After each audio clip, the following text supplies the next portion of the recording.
Agar sizda hali ham eski namunadagi pasport bo'lsa, yoki uyingizda ota-onangiz, bobongiz, buyingiz, qo'shningiz, qarindoshingiz eski pasport bilan yurgan bo'lsa, bu ma'lumotni e'tiborsiz qoldirmang. Chunki 12 iyuldan keyin ayrim hujjat ishlari, bankdagi amaliyotlar, davlat xizmatlari, ro'yxatdan o'tish va shaxsni tasdiqlash bilan bog'liq jarayonlarda muammo chiqishi mumkin. Men bugun sizga vahima qilish uchun emas, aynan vaqtida tayyor bo'lish uchun tushuntiryapman. Kimga 5 kun berilgan, nima o'zgaradi? Eski pasport egalari nimani zudlik bilan tekshirish kerak? Qaysi holatda borib almashtirish zarur? Qaysi holatda esa shoshilinch xavotirga o'rin yo'q? Videoni hozirdayoq oxirigacha ko'ring.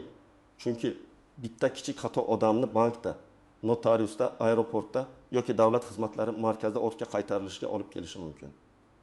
Kanalga obuna bo'ling. Like bosing va bu videoni ayniqsa yo'sha katta qarindoshlaringizga ham yuboring. Chunki ko'pincha aynan ular yangilikdan kech xabar topadi. Avvalo, men masalani oddiy tilda tushuntiraman. Eski pasport deganda ko'pchilik hali biometrik ID karta yoki yangi shakldagi shaxsni tasdiqlovchi hujjatga almashtirilmagan avvalgi namunadagi pasportlarni nazarda tutadi. Bunday pasportlar yillar davomida ishlatilgan. Odamlar shu pasport bilan yashagan, ro'yxatga turgan, nikohdan o'tgan, uy sotib olgan, bank kartasi ochgan, kredit olgan, nafaqa rasmiylashtirgan. Ya'ni bu hujjat odamning butun hayotida ko'plab ma'lumotlar bilan bog'lanib ketgan. Oldin nima bo'lardi? Oldin ko'p joylarda eski pasportni ko'rsatib ham ish bitar edi. Masalan, mahallaga borasiz, bankka borasiz, shifoxonaga borasiz, davlat xizmatlari markazida navbat olasiz. Xodim pasportingizni ko'radi va tizimda ma'lumotlaringiz chiqsa, jarayon davom etadi. Ayrim joylarda pasportning muddati, holati, yozuvlari yoki seriya raqamiga unchalik chuqur e'tibor qilinmasdi. Lekin hozir davlat xizmatlari, banklar, notariuslar, migratsiya bo'limlari va boshqa tashkilotlar bosqich yagona elektron bazalar bilan ishlayapti. Bu nimani anglatadi? Endi qog'ozdagi pasportni ko'rsatishning o'zi yetarli bo'lmay qolishi mumkin. Tizimda hujjat haqiqiy amal qiluvchi, yangilangan yoki bekor qilingan sifatida ko'rinishi kerak. Uning 2 iyuldan keyin asosiy o'zgarish shunda bo'lishi mumkin. Eski hujjat bilan ayrim amaliyotlarni bajarishda tizim avtomatik ravishda cheklov berishi, qo'shimcha tekshiruv so'rashi yoki odamdan hujjatni yangilashni talab qilishi ehtimoli ortadi. Men bu yerda har bir odamning pasporti bir kunda yaroqsiz bo'lib qoladi deb aytmayapman. Muhim farq bor. Gap shundaki, eski pasport bilan yurayotgan odamlar uchun hujjatning amaldagi holatini tekshirish, yangisiga o'tish zarurati va ayrim xizmatlarda rad javobi olish xavfi kuchayadi. Birinchi navbatda, pasporti eski namunada bo'lgan va uni hali ID kartaga almashtirmagan fuqarolar e'tibor berishi kerak. Masalan, sizning pasportingiz 2010 yilda berilgan bo'lsa, ichida eski shakldagi sahifalar, muhrlar, propiska yozuvlari bo'lsa, siz albatta hujjatingiz holatini tekshirtiring. Chunki siz bugun do'konga borib xarid qilganingizda bu muammo sezilmasligi mumkin. Lekin ertaga notariusda uy oldi sotisi qilmoqchi bo'lsangiz, bankda katta pul o'tkazmasi qilmoqchi bo'lsangiz yoki davlat xizmatidan foydalanmoqchi bo'lsangiz, shu joyda to'xtab qolishingiz mumkin. Ikkinchi guruh yoshi katta odamlar. Ko'p hollarda bobolarimiz va buvilarimiz pasport masalasiga shunday qaraydi. Menda pasport bor, rasmim bor, ismim bor, nima muammo bo'lishi mumkin. Lekin hozir hujjat faqat qo'lda ushlab yuriladigan daftar emas. U elektron bazadagi ma'lumot bilan mos kelishi kerak. Masalan, buvijoningiz nafaqasini bank kartasi orqali oladi. Bank kartasini yangilash vaqti keldi. Bank xodimi tizimga kiradi. Shaxsni tasdiqlash uchun hujjat raqamini kiritadi. Agar eski pasport bo'yicha ma'lumot to'liq chiqmasa yoki tizim yangi ID karta talab qilsa, buvijoningiz bir kun yoki bir necha kun sarson bo'lishi mumkin. Pulini olish kechikadi, qayta navbatga turadi. Mahalladan ma'lumotnoma so'rashadi yoki migratsiya bo'limiga yuborishadi. Uchinchi guruh uy-joy, yer, avtomobil, meros, hadya, nikoh, ajrim, aliment, kredit, ipoteka kabi yuridik ish qilmoqchi bo'lganlar. Notariusda shaxsni tasdiqlash juda muhim. Agar pasportingiz eskirgan, muddati o'tgan yoki tizimda muammoli bo'lsa, notarius bitimni rasmiylashtirmaydi. Masalan, bir kishi avtomobilini takirin million so'mga sotmoqchi. Pul tayyor, notariusda navbat olingan. Shu payt pasport bo'yicha muammo chiqsa, bitim to'xtaydi. Xaridor fikridan qaytishi mumkin, narx o'zgarishi mumkin, odamning rejasi buziladi. Shuning uchun katta huquqiy amaliyotlardan oldin pasport masalasini tekshirish shart. 4-guruh chet elga chiqmoqchi bo'lganlar yoki chet eldan qaytib kelganlar. Agar siz safarga tayyorlanayotgan bo'lsangiz, aviachiptani olib qo'ygan bo'lsangiz, vizaga topshirayotgan bo'lsangiz, hujjat masalasini oxirgi kunga qoldirmang. Pasport, ID karta, xorijga chiqish pasporti doimiy yoki vaqtinchalik ro'yxat. Familiya va ism yozilishi bir-biriga mos bo'lishi kerak. Masalan, bitta hujjatda o'g'li deb yozilgan, boshqa tizimda o'g'li yoki o'g'li bo'lib qolgan bo'lsa, ayrim xalqaro va bank jarayonlarida savol tug'iladi. Oddiy tuyuladi. Lekin bunday kichik farq ham odamni navbatdan qaytarishi mumkin. Agar sizda amaldagi ID karta bo'lsa, ma'lumotlaringiz to'g'ri bo'lsa, muddati o'tmagan bo'lsa va oxirgi yillarda bank, notarius, soliq, davlat xizmatlari orqali hujjatingiz bilan hech qanday muammo bo'lmagan bo'lsa, sizda keskin xavotirga asos yo'q. Lekin men baribir tekshirib qo'yishni maslahat beraman. Nega? Chunki odamlar ko'pincha hujjatdagi xatoni aynan zarur paytda bilib qoladi. Masalan, tug'ilgan sana bir joyda 5 may, boshqa joyda 6 may bo'lib qolgan. Familiyada bitta harf almashgan. Otasining ismi bir ba'zida bor, boshqasida yo'q. Shaxsiy identifikatsiya raqami noto'g'ri kiritilgan.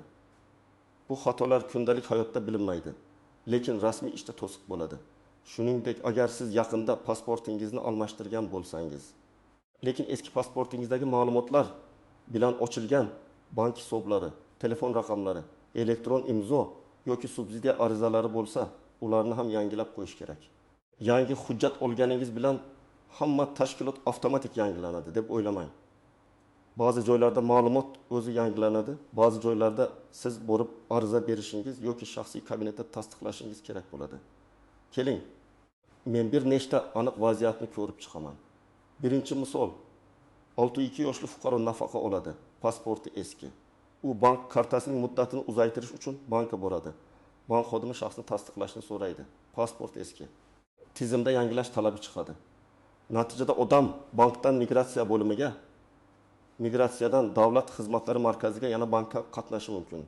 Agar u bu ishni 3 kun oldin tekshirtirganda, navbat olib, kerakli hujjatlarni tayyorlab, muammoni ancha oson hal qilardi.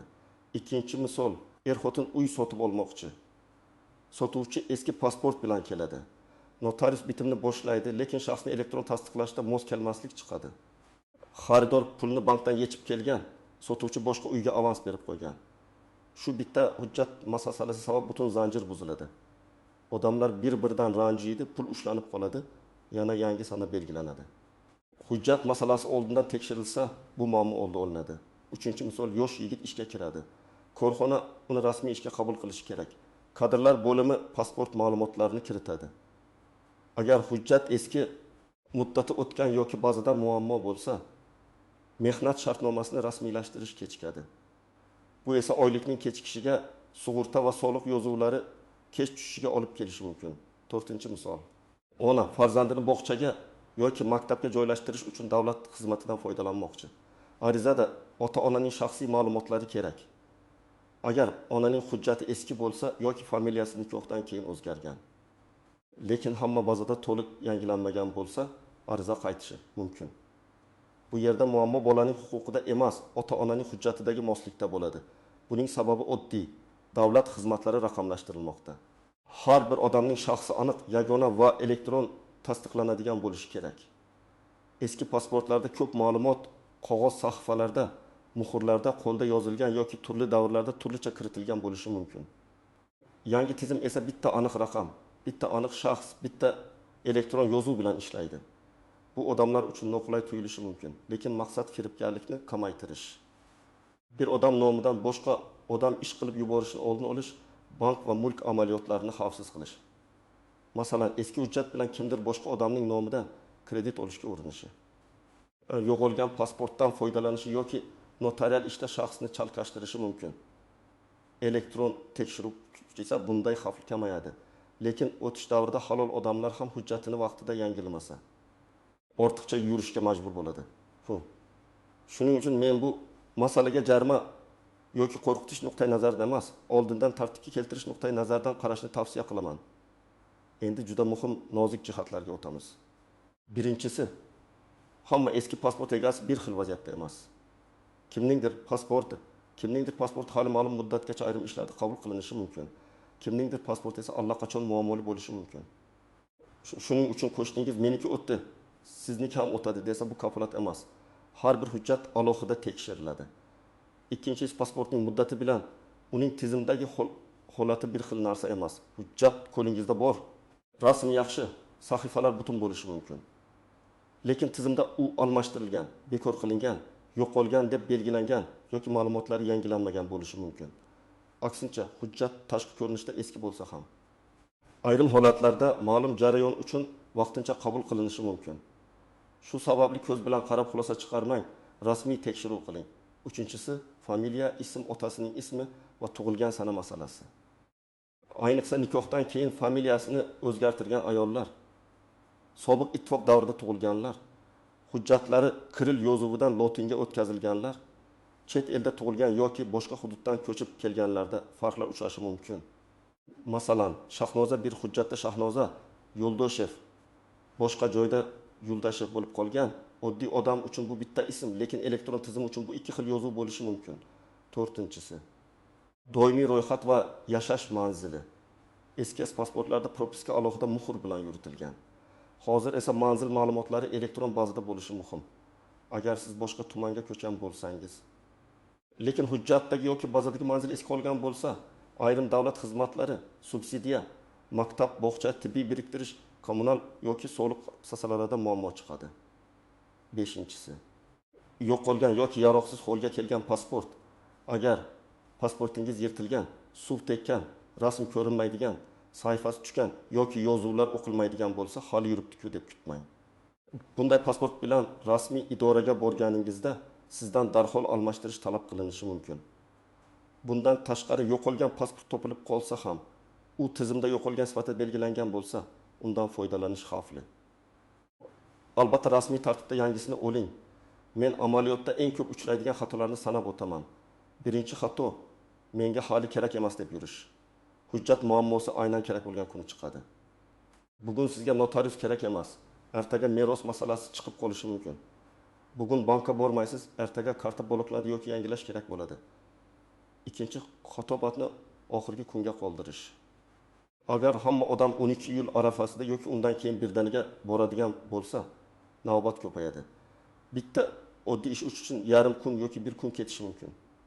Shuning uchun 5 kun berdi degan gapni 5-kuni boraman deb tushunmang. Bugun tekshiring, ertaga hujjat yig'ing, imkon bo'lsa eng yaqin kunda topshiring. Uchinchi xato faqat pasportning o'zini olib borish. Ayrim holatlarda tug'ilganlik haqidagi guvohnoma, nikoh guvohnomasi, ajrim hujjati, familiya o'zgarganini tasdiqlovchi hujjat, doimiy yashash manzili bo'yicha ma'lumot, eski pasport, to'lov kvittansiyasi yoki ariza kerak bo'lishi mumkin. Hudud va vaziyatga qarab talablar farq qiladi. Shuning uchun borishdan oldin telefon orqali yoki rasmiy manbadan ro'yxatni aniqlang. To'rtinchi xato, internetdagi har qanday xabarga ishonish. Men sizga ekspert sifatida aytaman. Ijtimoiy tarmoqlarda sarlavhalar ko'pincha keskin bo'ladi. Hamma narsa o'zgaradi. Pasportlar bekor bo'ladi. Jarima boshlandi degan gaplarni ko'rganingizda darhol vahima qilmang. Lekin e'tiborsiz ham qoldirmang. To'g'ri yo'l rasmiy migratsiya bo'limi, davlat xizmatlari markazi, yagona interaktiv davlat xizmatlari portali yoki tegishli tashkilot orqali o'z holatingizni aniqlash. Endi eng muhim qism, siz bugundan boshlab nima qilishingiz kerak? Men buni qadam-baqadam aytaman. Birinchi qadam, qo'lingizdagi hujjatni tekshiring. Pasportingiz qaysi yilda berilgan? Amal qilish muddati bormi? Sahifalari butunmi, rasm aniqmi? Familiya va ism hozirgi hujjatlaringiz bilan mosmi? Nikohdan keyin familiya o'zgarganmi? Propiska muhrlari tushunarlimi? Agar hujjat eski namunada bo'lsa, uni alohida belgilab qo'ying va yaqin kunlarda tekshiruvga chiqing. Ikkinchi qadam, oilangizdagi yoshi katta odamlarning hujjatini ko'ring. Men buni alohida ta'kidlayman. Ko'pincha ota-onalarimiz o'zim boraman deydi. Lekin qaysi idoraga borishni, nima so'rashni, qaysi hujjatni olishni bilmaydi. Siz ularga yordam bering. Pasportini, tug'ilganlik guvohnomasini, nikoh hujjatini, nafaqa kartasi bilan bog'liq ma'lumotlarni bir joyga yig'ib bering. Telefon raqamini o'z nomida yoki tasdiqlangan holatda ekanini ham tekshiring. Chunki ko'p xizmatlarda SMS tasdiqlab to'lash kerak bo'ladi. Uchinchi qadam, Davlat xizmatlari markazi yoki migratsiya va fuqarolikni rasmiylashtirish bo'limiga murojaat qiling. U yerda pasportingizning holatini tekshirtiring, ID karta olish yoki almashtirish tartibini so'rang. Agar elektron navbat bo'lsa, oldindan navbat oling. Agar ariza to'ldirish kerak bo'lsa, ma'lumotlarni xatosiz kiriting. Familiya, ism, otasining ismi va tug'ilgan sanada bitta harf ham noto'g'ri ketmasin. 4-qadam, kerakli hujjatlarni tayyorlang. Odatda shaxsni tasdiqlovchi eski pasport, tug'ilganlik haqidagi guvohnoma, nikoh yoki ajrim guvohnomasi, familiya o'zgargan bo'lsa tasdiqlovchi hujjat, yashash manzili bo'yicha ma'lumot. Davlat boji yoki xizmat to'lovi uchun mablag' kerak bo'lishi mumkin. Har bir holatda ro'yxat farq qilgani uchun borishdan oldin aniq so'rang. Qo'shnimdan eshitdim degan ro'yxatga emas, rasmiy xodim aytgan ro'yxatga tayaning. 5-qadam. Yangi hujjat olgandan keyin boshqa joylarda ham ma'lumotni yangilang. Bankka boring yoki bank ilovasi orqali shaxsiy ma'lumotlarni yangilang. Mobil operatoringizdagi raqam kimning nomida ekanini tekshiring. Elektron raqamli imzo ishlatsangiz, undagi ma'lumotlar yangi hujjat bilan mos kelishini ko'ring. Ish joyingiz bo'lsa, kadrlar bo'limiga yangi hujjat nusxasini bering. Nafaqa, stipendiya, subsidiya, aliment yoki kredit bo'yicha majburiyatlaringiz bo'lsa, tegishli tashkilotlarga ma'lumot bering. 6-qadam, muammo chiqsa, og'zaki gap bilan cheklanib qolmang. Agar sizga hujjatingiz o'tmaydi deyishsa, sababini aniq so'rang. Qaysi ma'lumot mos kelmayapti? Pasport bekor qilinganmi? Muddati o'tganmi? Tizimda xatolik bormi? Qaysi hujjat yetishmayapti?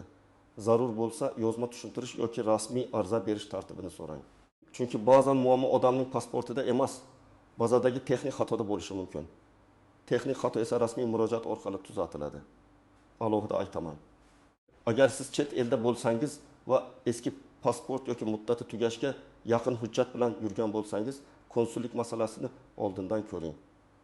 Elchixona yoki konsullikning rasmiy sahifasidan talablarni tekshiring. Qaytish guvohnomasi, pasportni yangilash, ID karta masalasi yoki boshqa hujjatlar bo'yicha tartib mamlakatga qarab farq qilishi mumkin. Chet elda hujjat muammosi yanada qiyinroq. Chunki siz har doim ham bir kunda idoraga borib hal qila olmaysiz. Ish beruvchi, ijara, bank, sug'urta, viza muddati kabi masalalar ham bog'lanib ketadi. Shuning uchun safar oldidan ham, chet elda yurganda ham hujjat muddatini kalendarga yozib qo'ying. Agar rostdan ham sizda 5 kun yoki undan ham kam vaqt qolgan bo'lsa, birinchi qiladigan ishingiz vahima emas, tartib. Bugun hujjatlarni yig'ing. Ertaga eng yaqin davlat xizmatlari markazi yoki migratsiya bo'limi qabul vaqtini aniqlang.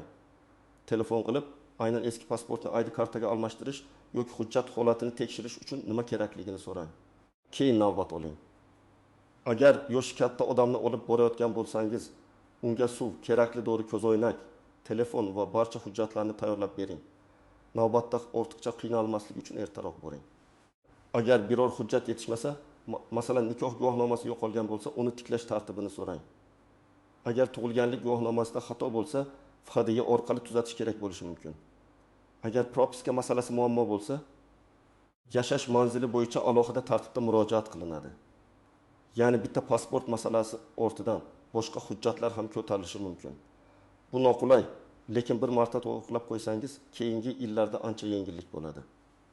Siz bu videoni qo'shnilarga yuborganingizda, ularga shunday deb ayting: eski pasportingiz bo'lsa, borib tekshirtiring. Hujjat bilan bank, nafaqa, notarius, davlat xizmati yoki safarda muammo chiqmasin. Ayniqsa yolg'iz yashaydigan qariyalar, internetdan kam foydalanadigan odamlar, ko'p yildan beri hujjat almashtirmaganlar, familiyasi o'zgargan ayollar, chet elga borib kelib yuradiganlar bu ma'lumotni bilishi kerak. Bir qo'shniga vaqtida aytilgan gap uning bir necha kun sarson bo'lishining oldini oladi. Men yana bir narsani aniq aytaman: hech kimga pul berib tezlashtirib beraman degan shubhali odamlarga ishonmang. Hujjat ishlari rasmiy idoralar orqali qilinadi. To'lov bo'lsa rasmiy kassaga, bank orqali yoki belgilangan elektron usulda amalga oshiriladi. Pasport, ID karta, tug'ilganlik guvohnomasi kabi hujjatlaringizni begona odamga tashlab ketmang. Hujjatingizdagi ma'lumot bilan kredit, sim karta yoki boshqa majburiyatlar rasmiylashtirilishi mumkin. Shaxsiy ma'lumotni himoya qilish ham bugungi kunda juda muhim. Xulosa qilib aytaman: agar sizda eski pasport bo'lsa, 12 yildan keyingi o'zgarishlarni kutib o'tirmang. Hujjatingizni tekshirtiring. Kerak bo'lsa ID kartaga almashtiring. Ma'lumotlaringizni bankda, ish joyida, davlat xizmatlarida va boshqa muhim joylarda yangilang. Kimda yangi va amaldagi ID karta bo'lsa, katta xavotirga o'rin yo'q. Lekin baribir ma'lumotlar to'g'riligini tekshirib qo'yish foydadan xoli emas. Eng katta xato bu masalani oxirgi kunga qoldirish. Men sizga ekspert sifatida shuni maslahat beraman. Bugun oilangizdagi hamma odamning hujjatini ko'zdan kechiring. Ota-onangizga, bobongizga, buvingizga, qo'shningizga ayting. Agar pasport eski bo'lsa, keyin borarman demang. Bir marta vaqt ajrating, rasmiy joyga boring, savolingizni bering va hujjatlaringizni tartibga keltiring. Sizda eski pasport bormi yoki allaqachon ID kartaga almashtirganmisiz? Shu mavzuda sizning hududingizda qanday holatlar bo'lyapti? Davlat xizmatlari markazida navbat bormi?